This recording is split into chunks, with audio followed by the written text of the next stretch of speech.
Hello, everyone, and welcome to Bookcraft, a podcast telling stories from all sides of the conversation. Today, I am joined by Cathrine Swift. I am so excited to have Cathrine on the podcast today. Hello, Cathrine. Hello.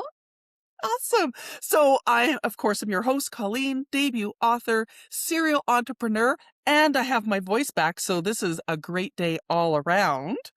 Cathrine here is one of our local author gems. Plus, she has started into the world of organizing events, bringing readers and authors together. And she does things like design book covers, formatting. She's a book doula. We're going to talk about all of these things in a bit. But she also is a multi-genre fiction author. So I'm so glad she's joining me today. We're going to have an incredible conversation. I'm so excited. I love talking with you. I love talking with you. I wanted to do this podcast now because so far on the podcast, we've had different authors come on, and you're like the perfect in between because you're an author and you're an organizer. And I just want to know a little bit, like, where did your origin story start? My author origin story started when I was 4 years old, as it does for most authors, with a book called the series is called The Enchanted Forest Chronicles, and it's about a princess. The first book is about a princess who runs away to live with dragons, and she doesn't want to be a princess anymore. And so I was instantly sucked in to writing women who maybe don't quite fit the mold of general molds. And wrote my first book. It was obviously very weak. I was like 4 years old, but I started writing my first book when I was 4, and I really haven't looked back in the last 32 years. That's amazing. And I was looking at your Goodreads today, and it says 18 distinct works of Oh my god. fiction. Wow. That's scary. That's a scary number. Don't tell me that. I'm okay. I'll pretend I didn't say that. You have books out in the wild. But Yes. when you started actually, going from being young and writing and then developing your craft, where was sort of the turning point that you said, I need to get these published? Like, I got to get them out into more hands. Oh, I always wanted to be a trad author. I wanted to do it the right way. And I mean, when we were younger, we grew up in the world where indie author wasn't really a thing when we were in our younger years, right? Unless you wanted to like sell your books out of a suitcase and go door to door. And so I always thought that was kind of the only way to do it. And then I got really, really involved in YouTube, like AuthorTube, and watching things. And I was like, oh, we can just do this.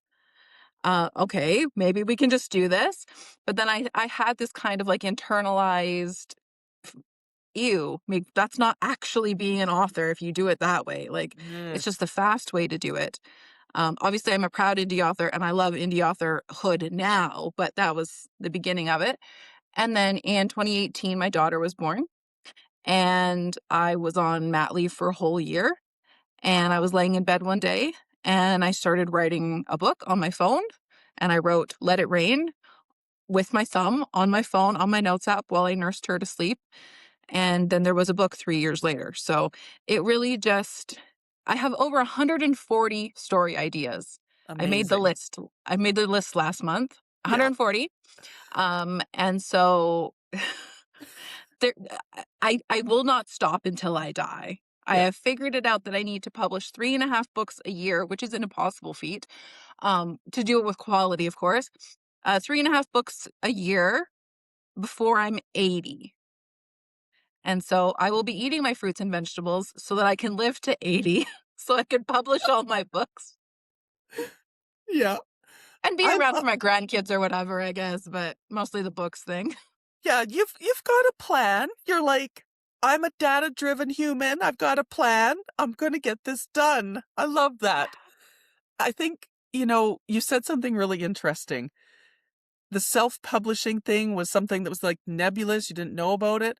And then when you found out about it, it wasn't the right way to publish. Isn't that interesting that, yeah, even just 10 years ago, thinking about being an indie author was like you didn't think about that. You just got traditionally published. That's what you had to do. Yeah. Yeah. I couldn't I'm so glad that I found indie, like the indie sphere and all of our amazing friends that we have in our community. And we've gotten so much support from so many incredible people, and there's so many good resources out there now for us. And like you said, I'm a book doula, so like I help people as well who don't maybe some not everybody loves to go and sit for 3 years and do research and learn the industry. And then even by the time you learn all of that, you kind of have to restart because our industry is always changing, and how we upload and where we upload and what's the best way to distribute and all this stuff. So it's a very fast-paced environment, and then you bring marketing into it, and it's a whole other thing. But I'm very proud to be an indie author, and I could never, never, never traditionally publish. I Yeah. don't have the patience for it. I simply Yeah. couldn't, and I'm too much of a control freak, frankly, if I'm being perfectly honest. Yeah. And you're not gonna giggle. You're gonna totally understand this. So, Catherine actually helped me out as well when I was trying to figure out this whole indie publishing thing. And I was just using your checklist the other day because I'm working on book 2. So I was like, okay, get the checklist out. Pre-release, where am I at? And I was going through and working on my book 2 checklist. And and honestly, that resource that you put together, so any authors that are out there that are listening, if you're like, what the heck do I do? Yeah. Talk to Catherine. The book doula thing is a real thing, and it made it so that I wasn't like I was spinning my wheels trying to, okay, what do I do this? What do I do? And then I have all your resources in front of me, and it's like, oh, step 1, get your ISBN number. Okay, I can do that. And the funny thing, first of all, the student has become the teacher because you're so amazing at it. You teach me stuff every time we sit down to talk. I'm like, "Oh my gosh, I didn't even know about this because 'cause I'm still stuck sometimes in like my 3 years. I'm like, "I know what I'm doing. I don't need to update my things." No, I need to update my things. But I just I love our industry because it's so fast paced. Mhm. And I love that we can learn from each other and we work off of each other. I think it's so powerful when we Yeah. have like the really good connections. Yeah, I love that list. I use it too. I've published as 18 books, as you said, and I still use that list all the time. And I've definitely, I've taken that list and like you said, like, I've added the things that work for me, like, it was like, "Okay, this is the list, this is the starting point. Okay, well, now I have this other thing that I can do, and I can focus on researching a smaller thing rather than it's like, how do you eat an elephant one bite at a time? I'm Yeah. not doing that. I'm just working on, like, the carrot. I just eat the carrot. I don't have to, you know? But and you're very true to the sentence, our industry is very fast paced because daily things change for Yeah. authors. And yeah, how do you keep up? Yeah. Absolutely. It's Yeah. insane. I don't know. I don't keep up is my answer. I don't. I'm struggling. I'm over here suffering. I don't know. How are you keeping up? You know what? It's interesting because I'm working on book 2 right now. And I was starting to get into that mind trap of I got to do the marketing, I got to do Instagram, and oh my gosh, I got to do TikTok and I got to do this. And I suddenly went, you know what you need to do? You need to write book 2. Just do that. Yeah, And so now I'm off from teaching this week, and alls I'm doing is just working on that because all the extraneous stuff, like, yeah, it's got to be done. But until I have the next book ready to be published, that stuff, it's like I'm not getting behind. I'm not losing ground by not doing that right now. I'm losing ground if I don't get book 2 done. absolutely. Yeah. I think for me, a really like powerful transformative moment in my author journey in the last year, or maybe a year, more than a year now, is sitting down and realizing there's two Catherines. Well, Mm, there's many Catherines, but there's writer Catherine and there's author Catherine. And author Catherine can't do her job if writer Catherine doesn't write the frickin' book, yeah. right? So the marketing and the website updating, which my website is so behind, my goodness, all of that stuff can't be done if there's no books. And writer Catherine has to sit down and she has to write the books. And Yeah. it's so hard, though. That part's the hardest part. Like we talk about marketing and how hard marketing is, and it is. It can be, but Mhm. it's sitting down and it's working through your demons and working through your self-doubt and working through whatever you're inevitably going to work through with your books. Like I find my books to be very therapeutic when I don't intend them to be. Yeah. The whole other thing.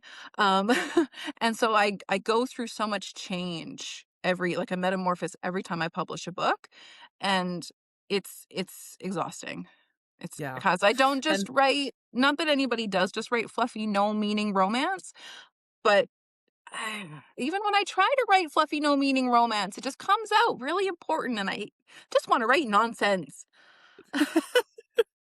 well, and it's, for both of us, when we're both very business minded. Like Yeah, I am running this as a business. Like I love the books. I love what I'm writing, but this isn't a hobby. This is a business.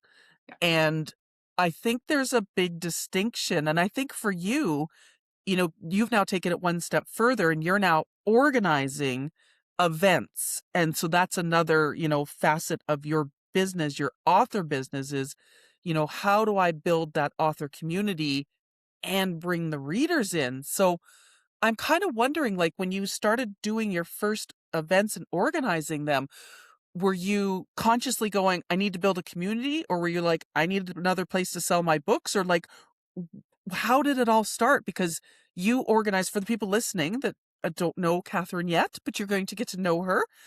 She organizes book fair events with multi authors at them, and she is doing writing retreat. And so you're really doing a lot of things. But yeah, where did it kind of start for that?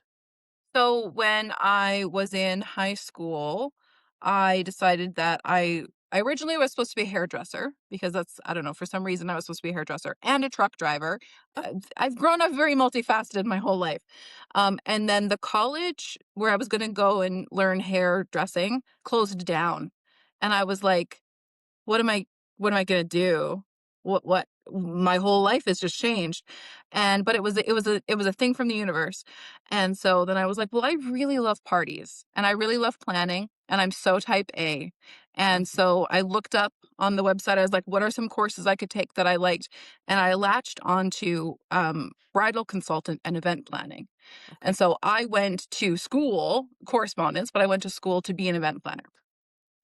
And then I got the fancy piece of paper, put it in a frame, and I was like, "Okay." And then I planned my wedding, and then I planned a couple baby showers, and I planned my second wedding, and I planned my friends' weddings, and I became a wedding photographer for over 12 years.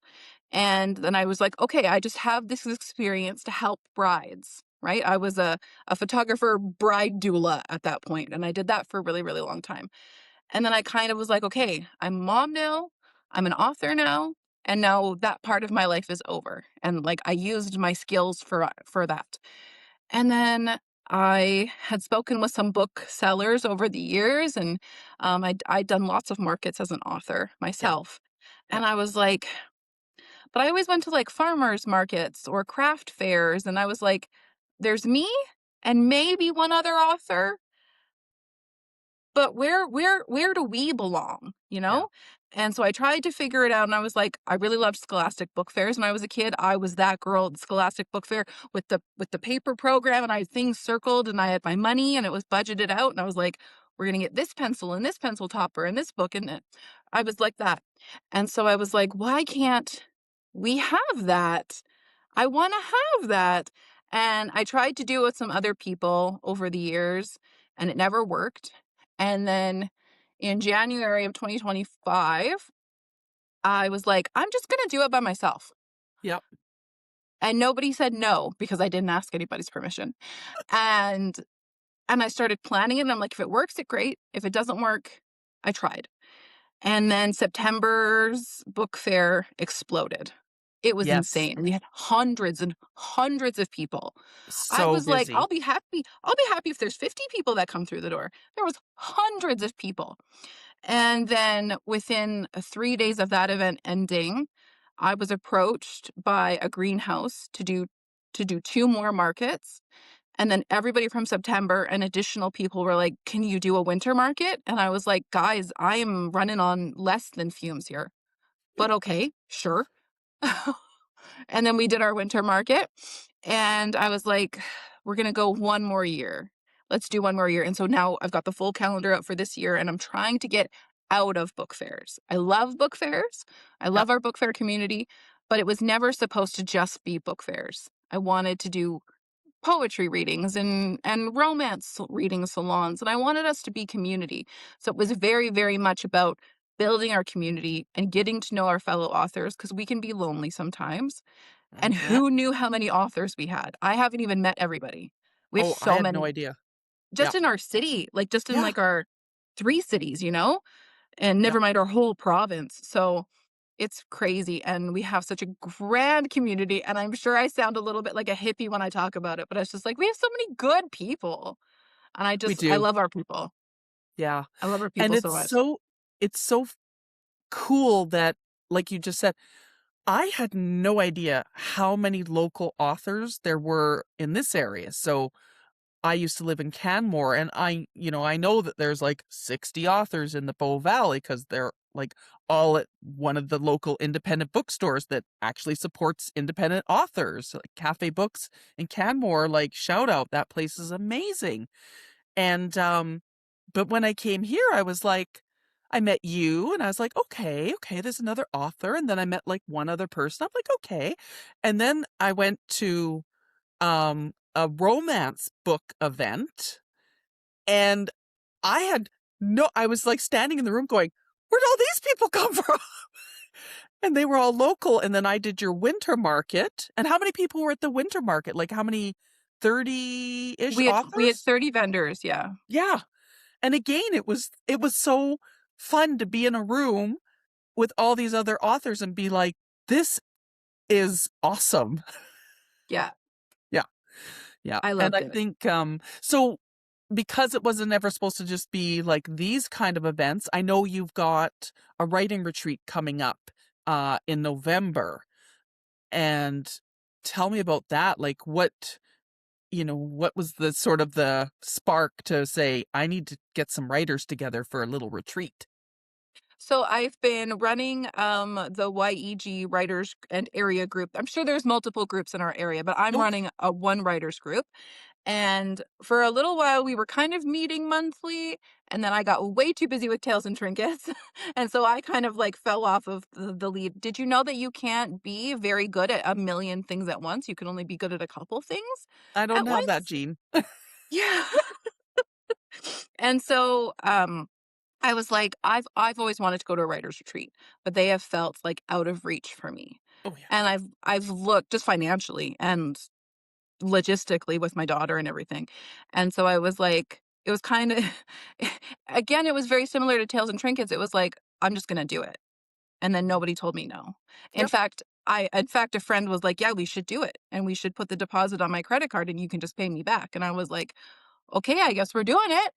And then, we're having it at the Rising Moon, is that what it's called? Rising Moon Studios. Yep. Oh, it just came across the algorithm god sent it to me. It just came across my feed on Instagram, and I was like, "Oh my goodness," and I looked at the website, and the weekend that we had decided was the one weekend they had available, Yep. and I was like, "Okay, universe, I got it, we're doing it," and I sent them an email, and they said, "Yeah," and I said, "Here's your money." Yep. I So got it the last weekend. So I booked September last year for this September because that's where our retreat was last year. And then last month, I got the last weekend that's available for the entire year because isn't I'm it doing two. crazy? Yeah. She's is an amazing entrepreneur.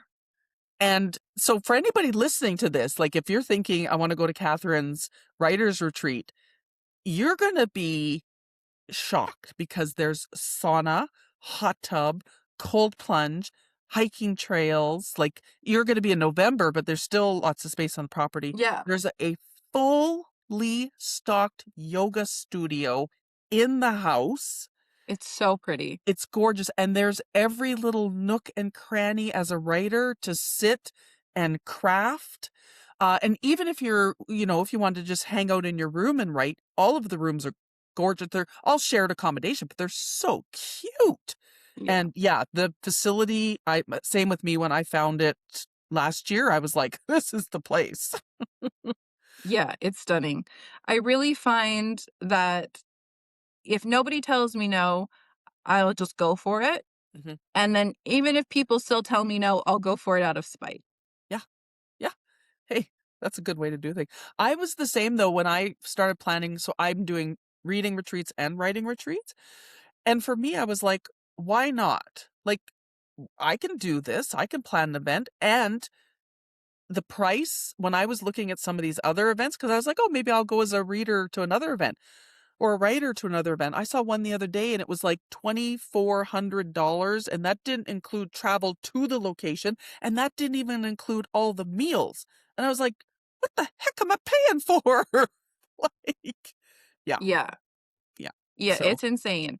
And pricing is really hard, I find even myself when I was a photographer, I always underpriced myself, and I'm seeing the same issue when I do tails and trinket stuff. I'm like, "What's the bare minimum? The bare minimum that I need to scrape by just to get us in the hall or to get us in through the venue or whatever." And it's like, well, like, time matters, like, my energy also matters, but it's hard for me to do that because I find in my brain, it's like, "Well, no one's asking me to do this, right? No one's mm, asking me to run a writer's retreat. Nobody's asking me to run these markets." It was really easy for me in a way when the October and the December markets came up because everybody wanted me to do them. yeah, But I'm finding a lot of struggle with other things that I wanna do and, like, putting myself out there for them sometimes because it's like, well, nobody cares yeah. until I put it out there and then people care, but it's like, what am I doing? Why am I Well, doing this? and it's a lot of it too is sometimes like when you plan something like this, yeah, energetically, you're putting a lot of effort into it because you have to organize all of the details and everything. But once you're at the event and it's happening, you're like, okay, this is why I do this. Yeah, absolutely. Yeah. Yeah, when we did the author panel in December, Hmm. that was such a highlight of the year for me. Oh, that hour when we all just were sitting and talking and being authors together, after I got off the stage and there was the second group that went up, I just, like, cried in the corner. I was like, "This is the most amazing thing that I've ever done. If we never do anything ever again, I will have accomplished greatness." Like, it Yes. was so nice. And I was going to ask you about the author panel because, yeah, at the last event that you did, that was your book fair event with like all the authors and stuff, you did an author panel. So you had two sessions, six authors 6. on each one. Yeah. Yeah. And I thought I participated in the second one, and I thought, what a great way for each of us to have answer the questions, but to have this moment of looking at your fellow author and going, well, shoot, I never thought of that, but I'm mentally writing this down in my head that this is a thing I want to do now. I found so many nuggets, and it was also kind of like reassuring to hear other people be like, "Yeah, if I'm stuck on something, I go for a walk." I'm like, "I go for a walk. I go in the shower." Yeah, and that's the community part, right? Like, Yeah. it's entertaining for readers to come and watch us talk and maybe ask us questions if they want or things like that, but it was so again, I'm gonna sound like a hippie, but it was so powerful just being up there with other female authors because we were all female authors at that one, and just being together and being the craft. We were just artists talking about Yes. our craft, and it was really powerful. Yeah. And so when you're looking at something like the writer's retreat, like what is the sort of, I don't want to say gap, or what's the need that you're thinking about filling for authors by doing something like a writer's retreat? I think for me, it's more of that connection because, like, I hosted a writers group last week, Mm, and it was just 6 of us in a room at a table, yeah, and, like, I had it all organized, so, like, okay, everybody comes in, we introduce ourselves, what are we working on right now? And then, okay, we're setting a timer, nobody talk for 30 minutes, just type. And so there was a little bit of, like, friendly competitive edge, like, "Oh, she's typing fast, I better type a little bit faster, like, I better lock in." And it was just nice being in a room. I find at home with my daughter, I'm constantly being distracted or pulled away, or there's more important things to do. Of course, she's more important than whatever I'm writing, right? But for a writer's retreat, we're going to be with like minded people with similar, if not exact, goals. And we kind of will get that, like, oh, we better sit down and write because somebody else is sitting down and writing, and we'll get more productive out of it. I wrote 2,000 words in an hour and a half when we that's went to the amazing. writers group. Yeah. So I really hope that it's productive. And then we're doing it in November, which is, NaNoWriMo month or National Novel Writing Month or whatever we're calling it now. Novel And November. Novel November. And I was a NaNoWriMo girly for many a year. So to Yeah. me, November is a really good time to write a book. And it was just perfect to write just right there. Then you get something done for the end of the year before Christmas comes. Yeah. I love it. I'm really excited. I hope we're productive as heck. Yeah. I November is the worst month for me because I Oh, have fair so enough. many chocolate markets, but I did Novel November this year, and I think I got 48,000 words done. That's amazing. Yeah, and I was literally I would finish the market, I was back to where I was staying at, like, 9:30 at night. By 10 o'clock, I was clackety clack. I was like, "Just get words done." Yeah. And, yeah, it was kinda crazy, but I wanted to make sure that I did it because like you're saying, it's like that competitive. I was with a group, there was 120 of us all together, and I was like, "No, I wanna get my 7-day streak and my 10-day streak, and I want the little fiery flame beside my name."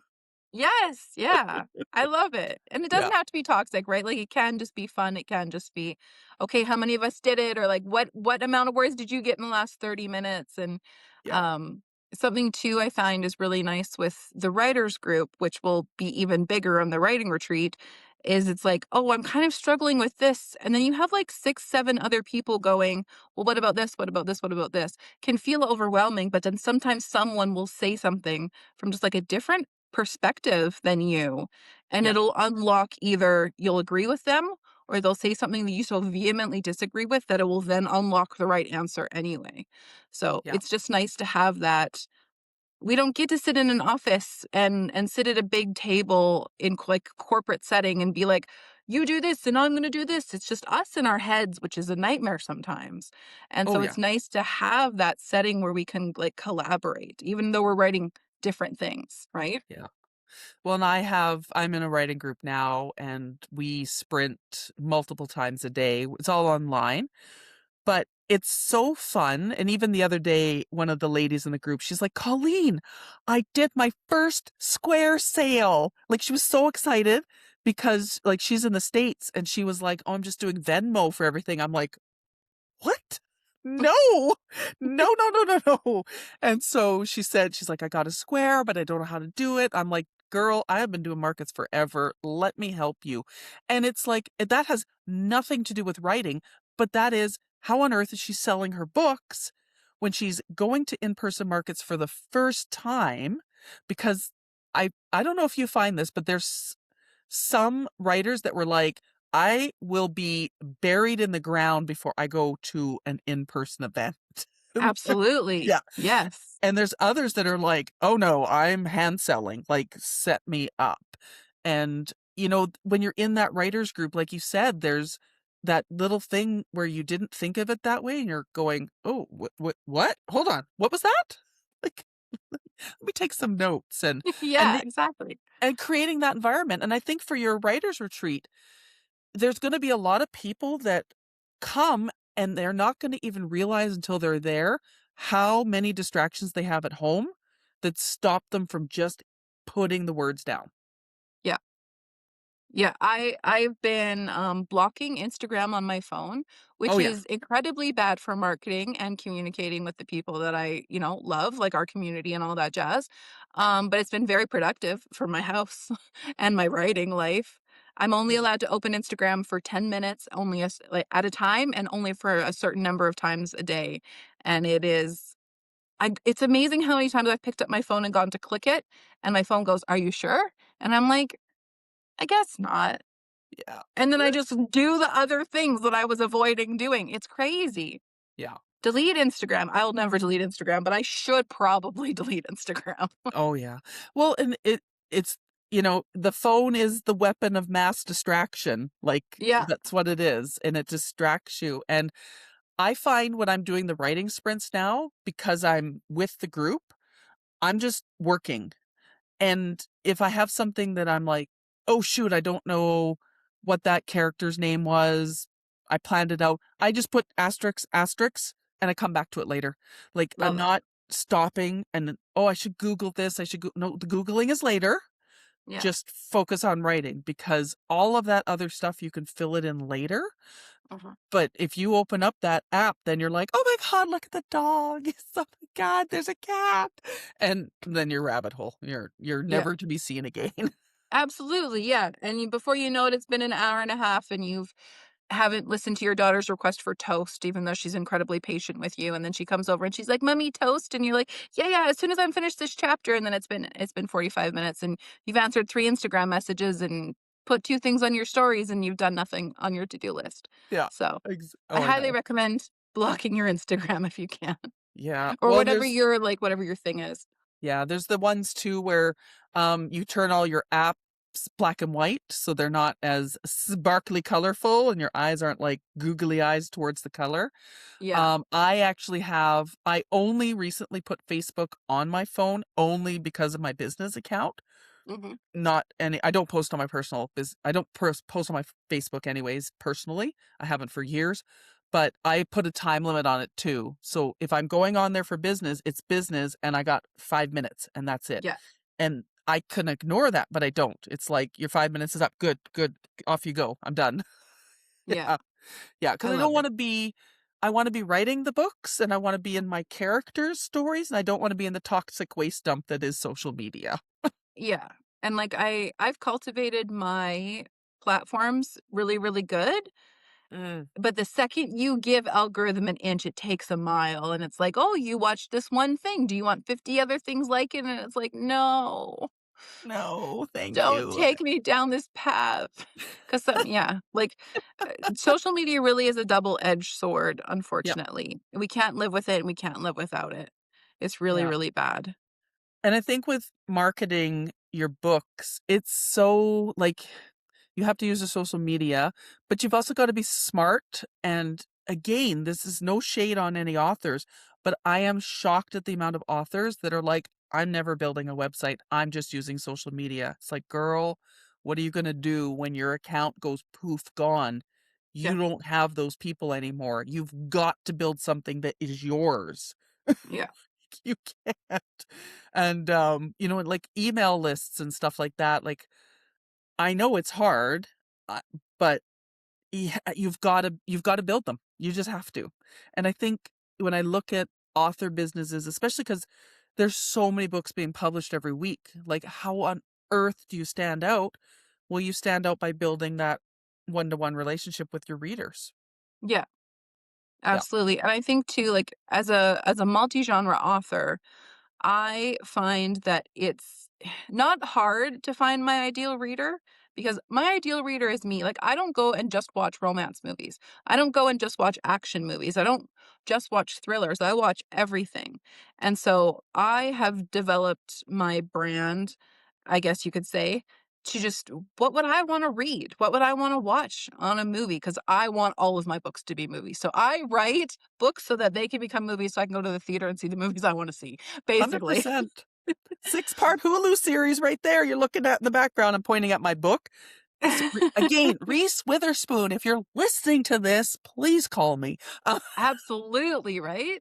Like, "Come on, Netflix, I'm here. You don't need to make another Jurassic Park. You need to make Let It Rain. Let's go." Yes. Yeah, Um, it's so when I look at the the multitude of books that are being published every week and I'm thinking about, the authors and doing events, did you like when you started, putting these events together, were there things where you're like, "Oh, that's gonna be hard," or, like, curating the selection of readers and authors, were like, did you have an idea of, "I wanna do this type of event, and these are the people I'm looking for," or, "I would just like for anyone that's a local author to be there," because I know some events are very much like, we're sci-fi fantasy, we're romance, but, like, yours had a really nice mix of different authors, and is that something that you consciously went, "I wanna have everybody?"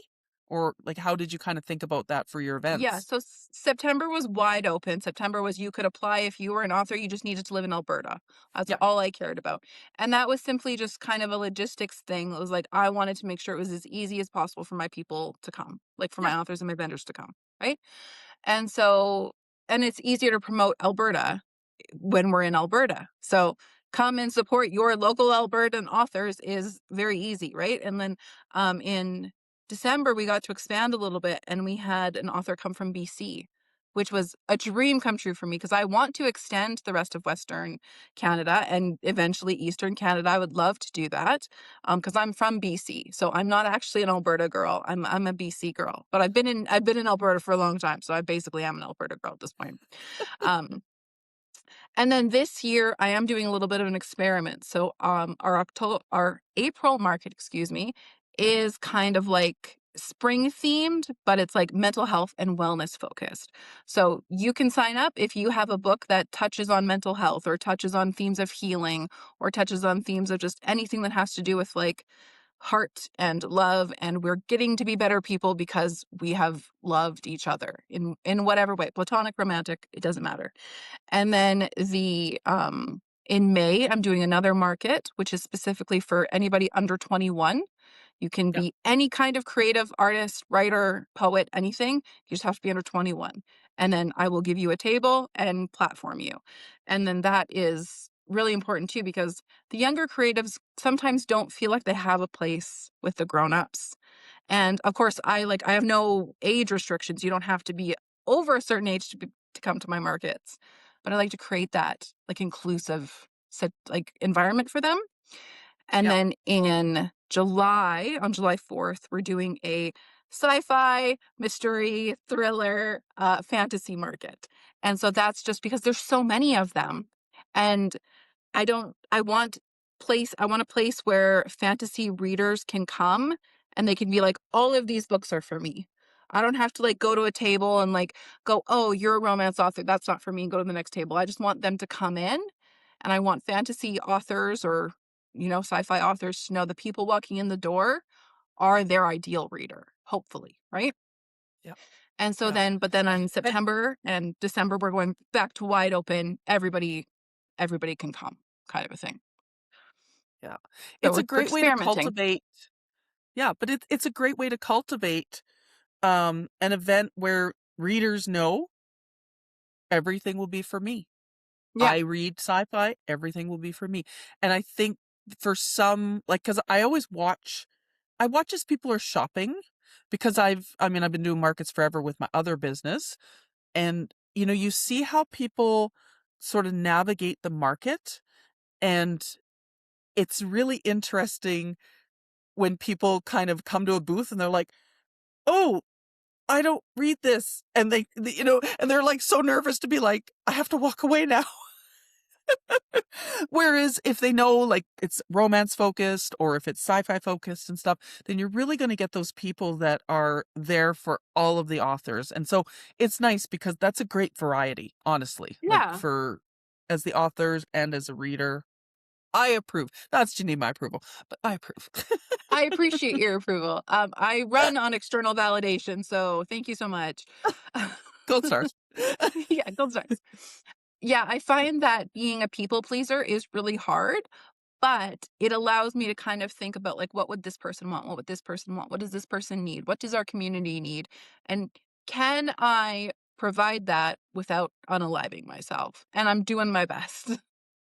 But You're doing truly, great. I just wanna support everyone as much as I can, and then in turn also support myself because I get so much out of this, Yeah. like, on an emotional level, right? Like, the friends that I've made in the last year, because it took probably 9 months to make September happen last year. I really worked hard, like every week up until September to pull off that last market or the first market. And now I've got multiple markets happening this year and I'm pulling it all off in like 6 to 8 week stints and things are backlogged on top of each other and it's fine. Everything's fine. I'm fine over here. I'm okay. Everything's fine. It's House is on fine. I've fire, you're gotten all good. it's all good. It's so warm in this house that's on fire. I'm not cold at all.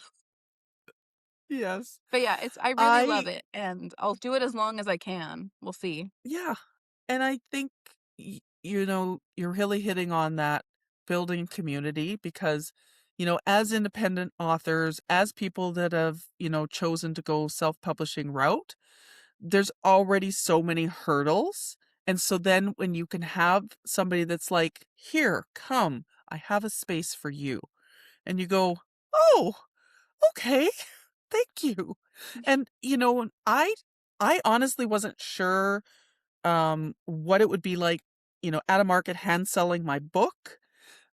I'm finding that because I love all my characters and half my characters are dolphins, it's really easy for me to yap a mile a minute about my book.